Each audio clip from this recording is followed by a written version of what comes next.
The Homie Dreebo, thank you for pulling up at Indie as Fuck. Appreciate Our you. podcast that we are dropping, highlighting all the independent artists out there, putting it in and deciding to take that road. Definitely. What makes you so indie as fuck, and why did you want to take that route? Man, I'm indie as fuck because I'm a one-man band. Seriously, right? I do a lot of things myself, from the production to the ideas to the lyrics, everything.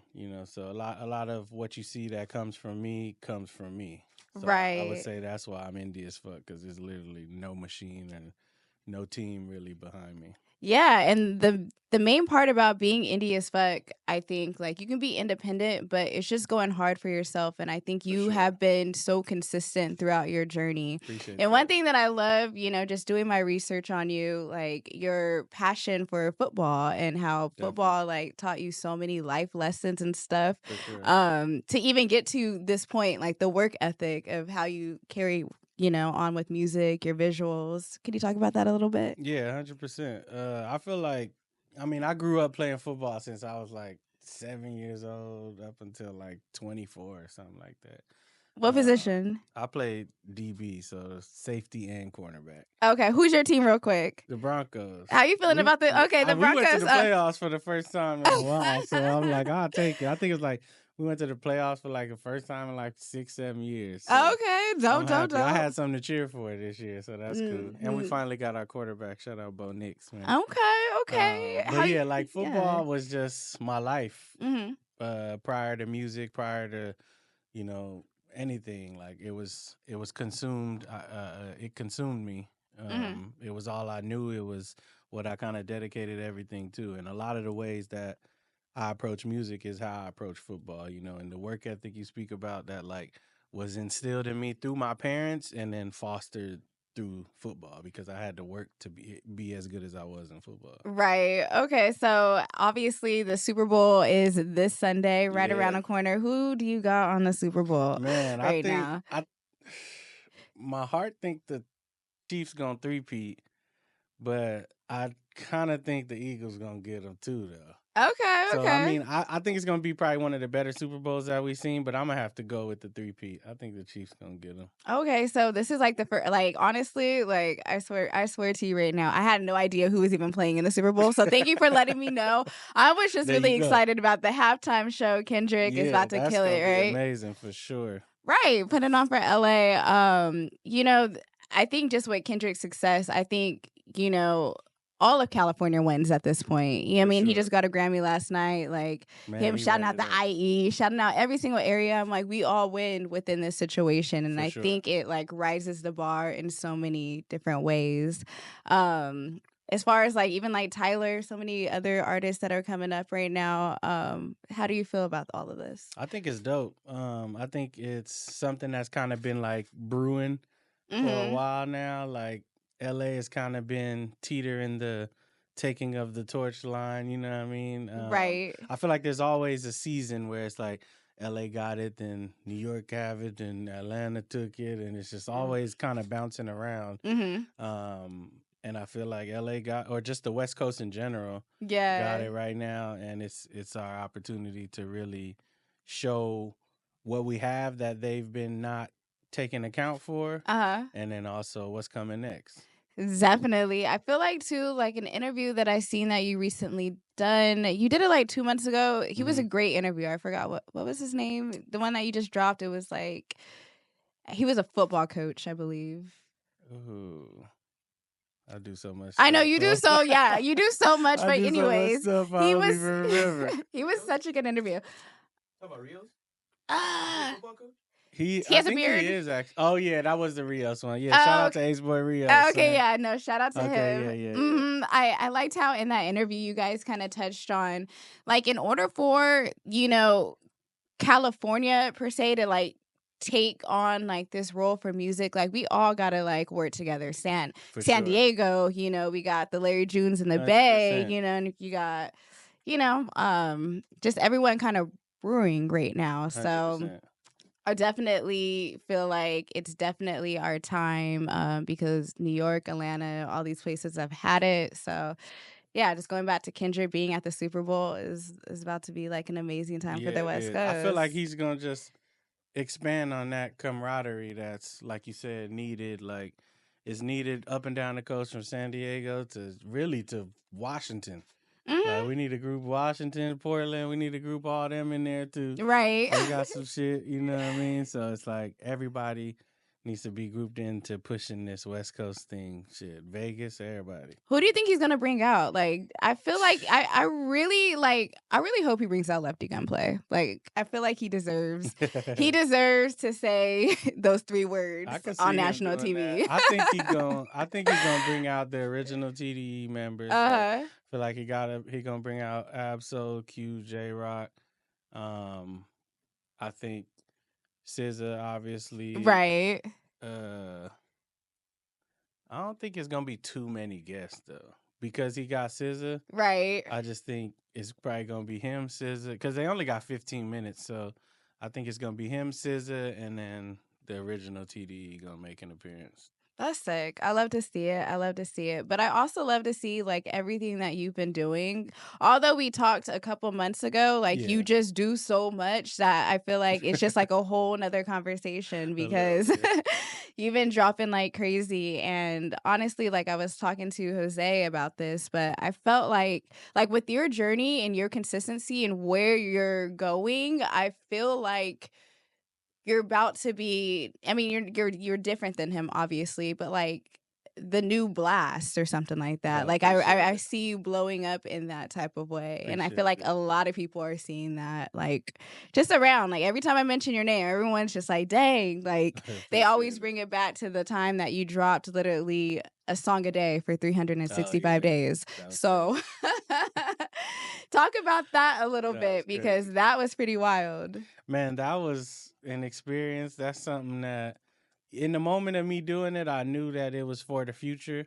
But like, now that the present is now the future from that perspective. It's Uh-huh. like, I just, I'm grateful that kind of like that's gonna live with me forever. Cause Right. as you said, like a lot of people, when they hear my name, that's where their mind goes to originally. And Uh-huh. for me, that's a good place because it shows not only how serious I take the craft, but like my dedication to it, my consistency within it, and then how special of a talent I am to even be able to complete something like that. Yeah, and well, actually for this year, do you see yourself like trying to do something like that or similar coming up or I mold the idea of like, should I do it again? uh-huh. I feel, I don't know, in my heart, I probably at some point in my career will do it again. This year doesn't feel like the right time. I kind of want to do it once I've popped off, and I think that would be like a crazy impact if I did it once I popped off. And I would have more resources to kind of do it at a greater scale. Yeah. But I'm gonna do something similar later this year, where I kind of drop very, very, very consistently. Okay. So Even more than I already am. right. Okay, so when you say popped off, like what's considered popped off for you? Like as an independent artist, you doing it all by yourself. Like Yeah. what is that number or what is that thing that For me, is it's gonna not have to really happen? a number. It's more like the brand, or just the brand of me, of Mm-hmm. Dreebo, being a household name from the West Coast. You know what I mean? So, like you say, a blast. Like, I feel like when I get that solidified record or that solidified project, and people look at me and my name as the guy, Yeah. from this side, Uh-huh. I feel like that would be pop off in a sense for me. Okay, I mean, cause like I recently just heard that you got a song with E40. Yeah, I mean, you've already had songs with like Larry. You have so many songs with so many different artists, but definitely. I feel like that's such a big sign to For like sure. where it's going right now. Like No, it's definitely. happening, Jiva. Like I'm happy. Don't be switching up on me. Nah, nah, you good. We locked in. I'm We happy I locked got you in. early. We locked in for sure. Yeah, that was dope. All those things are definitely signs and like confirmation that the trajectory is where I think it's going and in the right direction. Yeah. Like that E40 record. Shout out to Mike and Keys. Shout out to Problem, Jason Martin. They had a session and I pulled up to the session, and I actually had a record with I did a record like 2 years ago with Larry June and Oh, E40, sure. produced by DJ Fresh. But I hadn't met E40 in person because he couldn't make it to the video shoot. Yeah. And then they had to go to the Bay to get his footage. Uh-huh. So I hadn't met him in person. So then when I met him, it was like, oh, what's up? Like, Yeah. he knew who I was from that record. And then, he tapped in, we exchanged numbers and stuff, and we working on more stuff. But Okay. it was kind of dope to finally, let him put a face to the name, and then also me meet him in person, because that's E40. Like, he a legend of all legends. Okay. So it was super dope. Nice. So do you find yourself doing, being more of the artist these days, or still being in your producing bag? A little bit of both, honestly. I've been in my producing bag a little lately, kind of fostering that a little bit.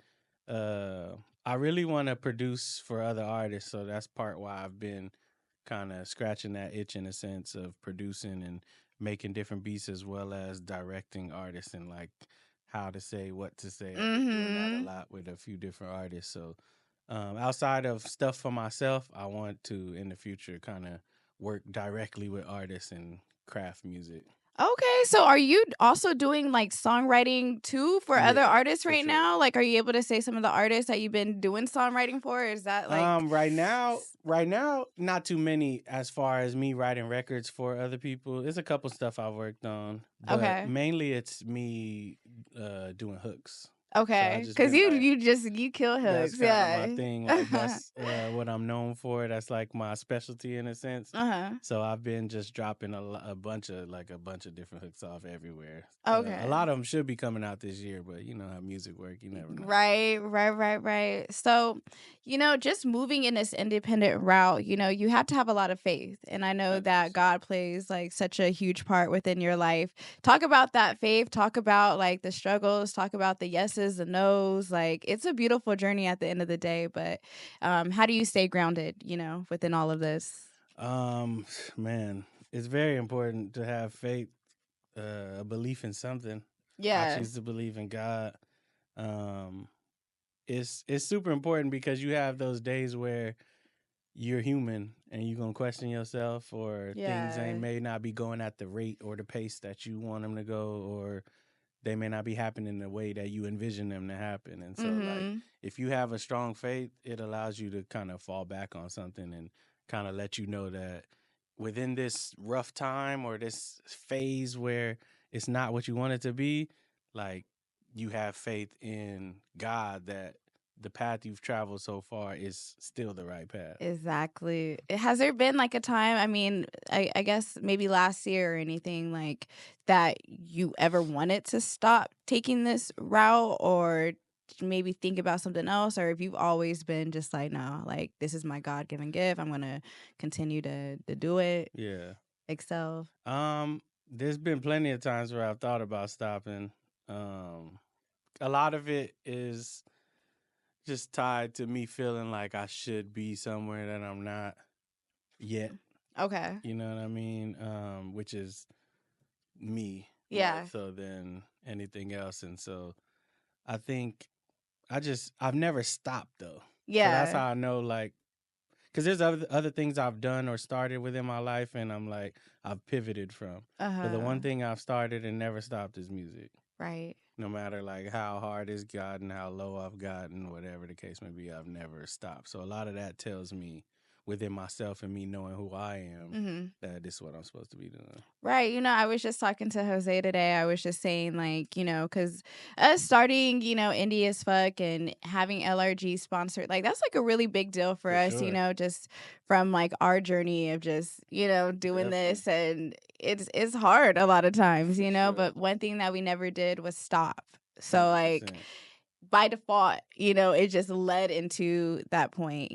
Opportunities started coming, and God is good. Definitely. It was like a Nipsey quote. I think he said, I don't even know if it was his quote or not, but he said something like, if you like you're further along than if you was than when you started. So like, if you turn back, some shit, I'm paraphrasing, but moral of the story is like, if you stop and turn back, you got to go back farther than where you already came. So Period. you might as well keep going. Right. No, real shit. And one thing too, like, about you, like all your music is feel good music. You know, like you feel good when you listen to Dreebo. But for the times and when the times that you aren't feeling good, how are you still able to like emulate those emotions and those feelings so that the listener is like still getting that, even though you may not be in like the best feeling, you know? Like how does that work? Ironically, I'm usually in a good mood. Like I'm Okay, yeah, that's always right. smiling. Like I rarely have too many like bad days, and when I have bad days, I've learned to understand that I have control of those feelings. So Yeah. I usually am able to flip them into the more positive feeling and kind of get the joy out of that still.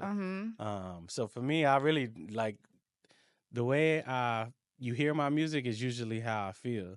But all that to say, I do kind of have the songs that are a little bit darker, I would say. They may not always come out because I'll purposely want, you know what I mean? Yeah.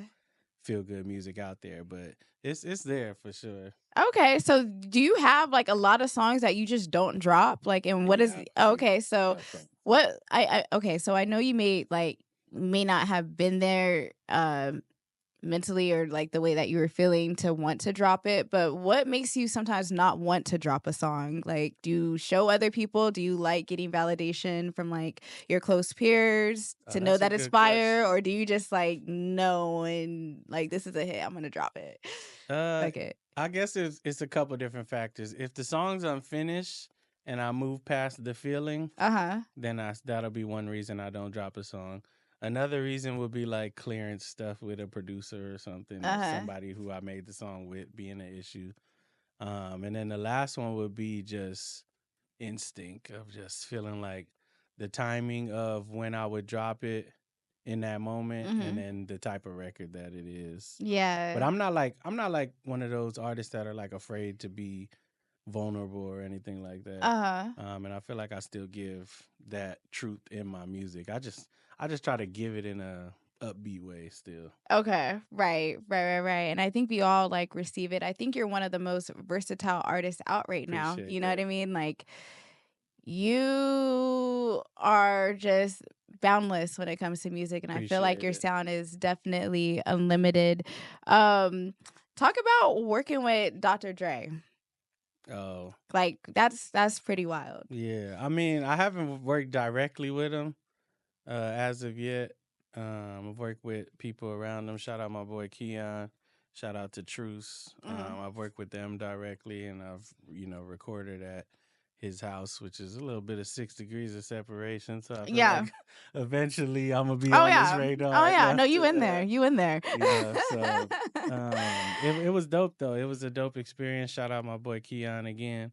He kind of invited me to the studio. It ended up being at Dr. Dre house, and we were cooking up, and he ended up coming in, checking out what we was doing, saying what's up. And, it was a dope experience because again, like it's like meeting E40, where it's just like Dr. Dre. That's Dr. Dre. Like, that's Dr. Dre, right? That's the legends of all legends, right. you know. So a lot of it was dope experience, but also it was like it's one of those confirmation things of like you on the right path. Exactly. I'm kind of mad though because when I did meet him, I was so locked in on the record I was writing that I ain't like get no picture. Right.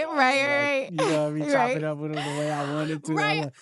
You think about if you would meet Dr. Dre, you know what I mean? And I was like, that was not nowhere near what ideal would have been. Sometimes I be freezing up. Like I be running into people all the time and I'm like, I don't want to be like, do I ask for the picture or do I like, I don't know. I always like freeze up in situations like that too. I always find it's better to act like you're supposed to be there. Here, yeah, yep, yeah, like you belong there. Yeah, because 9 times out of 10, you'll double back. Most definitely, and I feel like the circle of people that you have been around, just learning about your journey, like you're around like people that actually really support you and want to put you on that aren't gatekeeping. You know, if there's like a position or a situation that they can bring you in, like it's almost like they hit you up. You know what I mean? Like 100%. I forgot. There was a story. I want to say your first friend that brought you to the studio, like, and it was a bigger artist, but like he just was like, "Yo, pull up out of love." It wasn't the Dr. Dre situation, Oh, it was but probably my boy Tiny.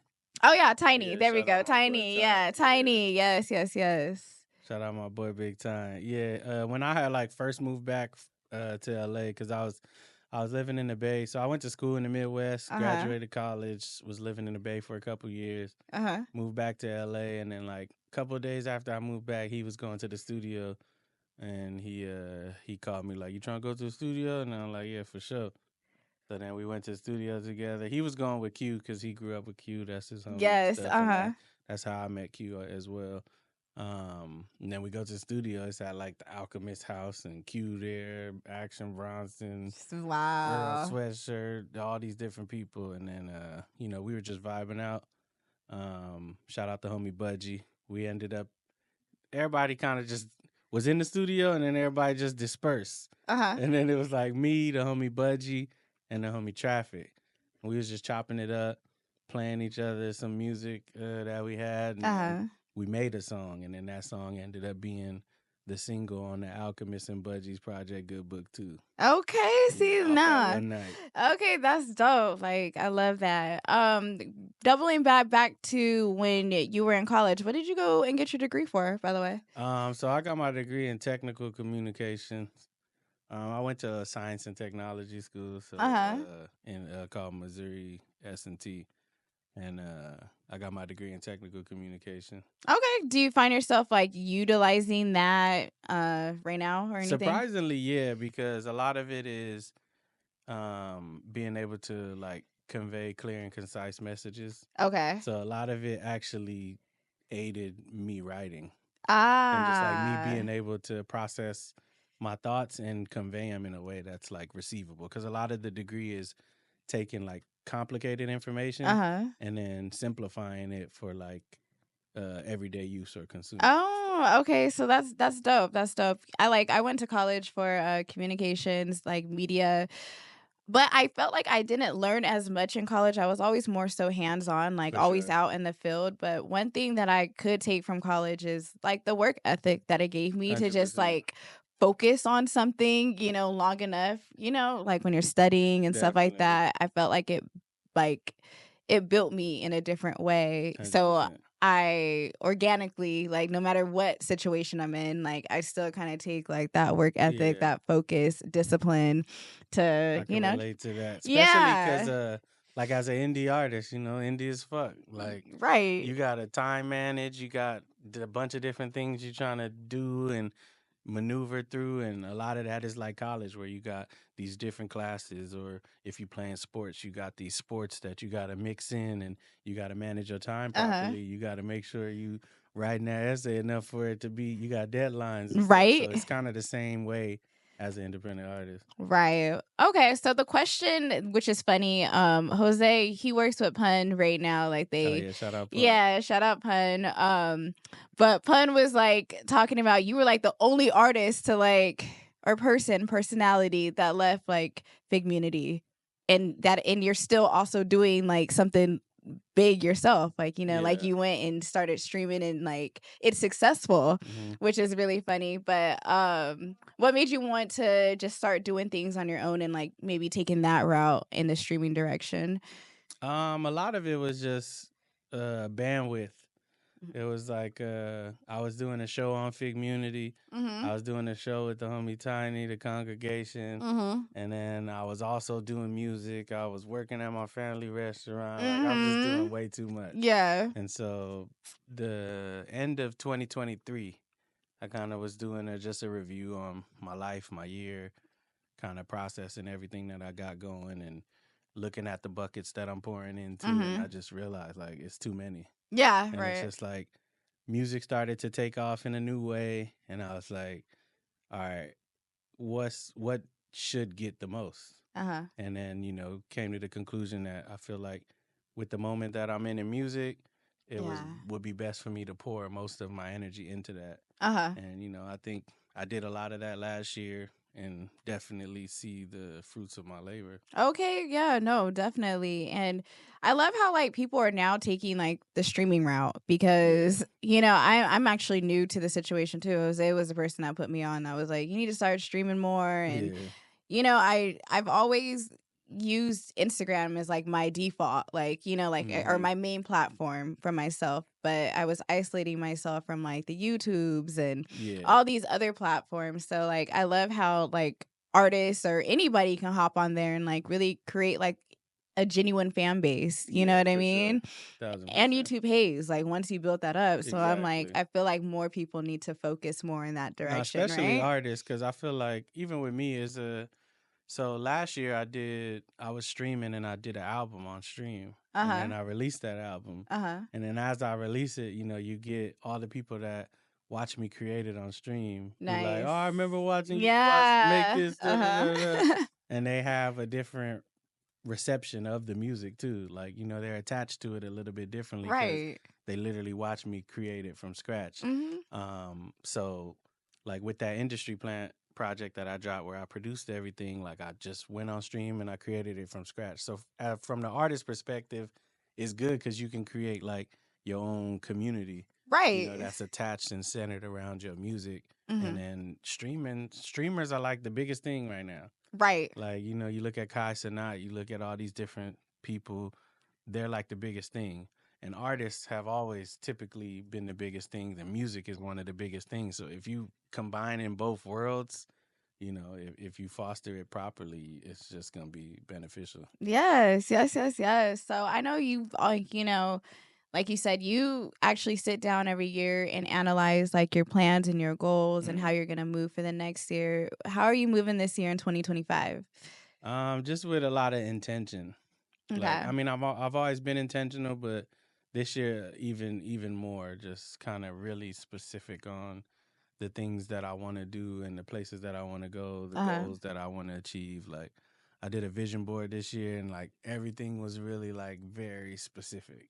Okay. And that's kind of really how I'm moving this year, just being very specific about the things that I want, the things that I want to do. Yeah. What were some of the goals on there? What would you say? Are they like private goals? They are kind of private, but because I don't want to jinx them. Yeah. But No, I believe in that yeah, too. a lot of it was just kind of keep doing what I'm doing, but also just like on new levels. Okay. So there's a couple things I want to do. I guess one I could share is I'm trying to hit the Billboard chart. Okay. Yeah. You feel me? So Okay. I'm trying to get a Billboard record. We're gonna figure that one out. That's definitely coming. I definitely see that for you. I mean, just going back on the independent route and the journey, what are some advice that you may have for people that are, deciding to take this route?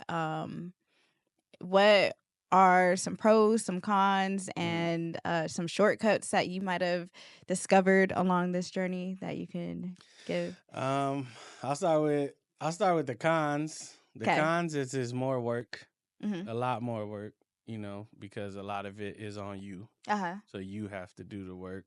The other cons is it's expensive, Yeah. right? Like it's expensive to invest in yourself, and if you really are trying to get somewhere, you're gonna have to invest in yourself.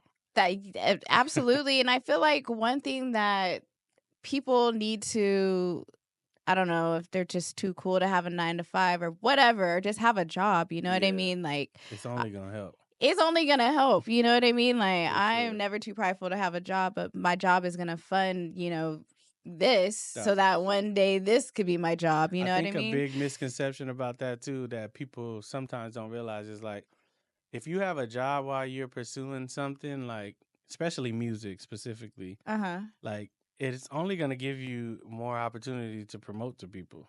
Right. Right? Like if you got coworkers are shifting in and out. Like next thing you know, if you a good person and you cool, you tell somebody about your music, they actually gonna check you out because they actually know you now. You know what I Right. mean? So now if the company or the branch you work at got 50 people rotating in and out, you got 50 people to promote your music. If 10 of them like it, they're gonna share it with 10 more people. That's what I mean? And it's trickle effect. So a lot of people don't look at having a job in that way where it's just like that's a Yeah. way to market just by having a job. And a True. lot of my personal connections and things that I've done within my career came from people I used to work with.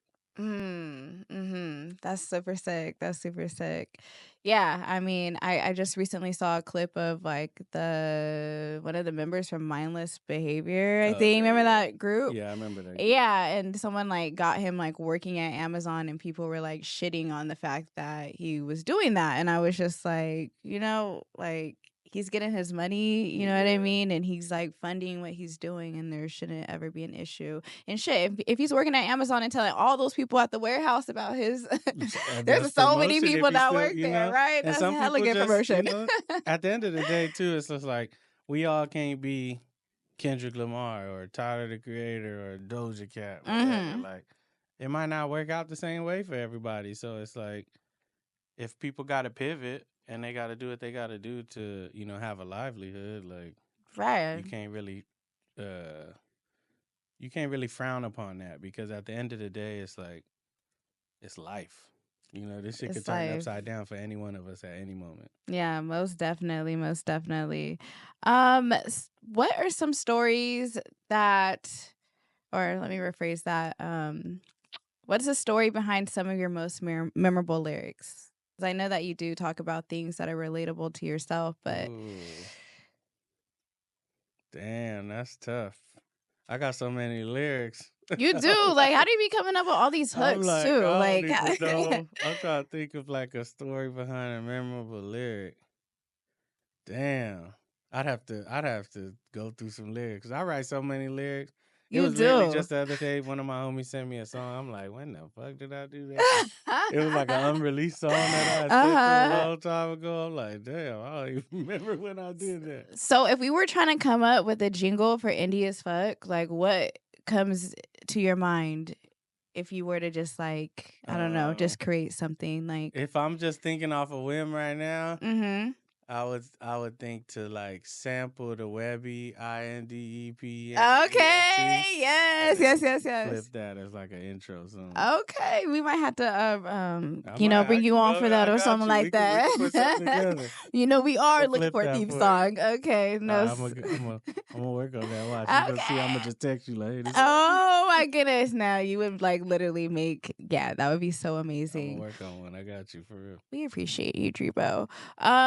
Whose journey would you say? I guess independent journey. Who would you say that you admire the most, and like what steps from an independent artist that you would wait? Let me rephrase that. What steps from an independent artist would you want to follow? Whose journey do you admire? I like Tech Nine.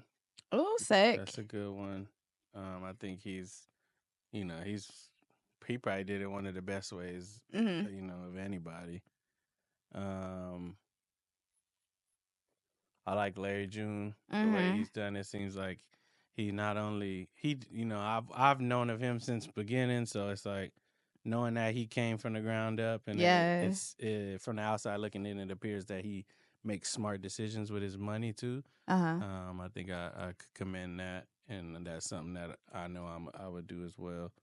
And then La Russell, I think I like the way that he approaches the content. The consistency of which he approaches it as well. Yes, yeah, most definitely. I know that you got some stuff dropping. You said you got a project dropping, hopefully Valentine's Day, right? Valentine's Day. Are you producing all of this as well? No, I didn't. I actually didn't do no production on this, so it's just like an EP. Just on my melodic Dreebo flavor, for Valentine's, called Love Language. Okay. It's a couple different records on a couple different vibes. Yeah. Introducing more of that melodic singing version of me that I kind of give, but haven't really gave a lot to, but that's the direction I'm going a little bit. So I wanted to just feed that a little more. Okay. Speaking of love language, what is your love language? Obviously, you got to figure it out. You've been married for 7 years now. Or is it more? 7 or? Yep, 7. It'll be like 8 in August, I think. That's awesome. First of all, relationships are just like real relationships are just rare to find right now. Better at marriage. Like I don't really even know like anyone married right now. So that's like a huge accomplishment. Unmarried right now. Exactly. What what is some advice that you have for people that are wanting to take that step, and what is the secret to making it last as long as it has and will? I guess advice to people wanting to take that step to the men. I guess I can really only speak to the men, but to the men, don't ask until you ready.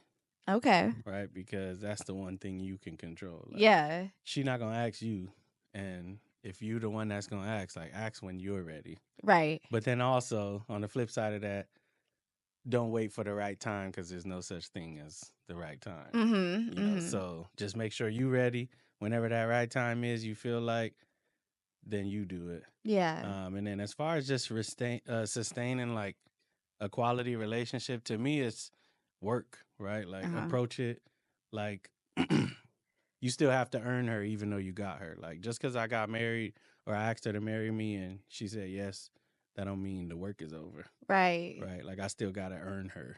I still gotta earn fall her in love every day, right? Yeah. I still gotta do the little things. I still gotta communicate. Like, I Mhm. still gotta approach it as if she's not mine. You know what I Yeah. mean? In order to keep her, because it's easy to grow apart. Right, right.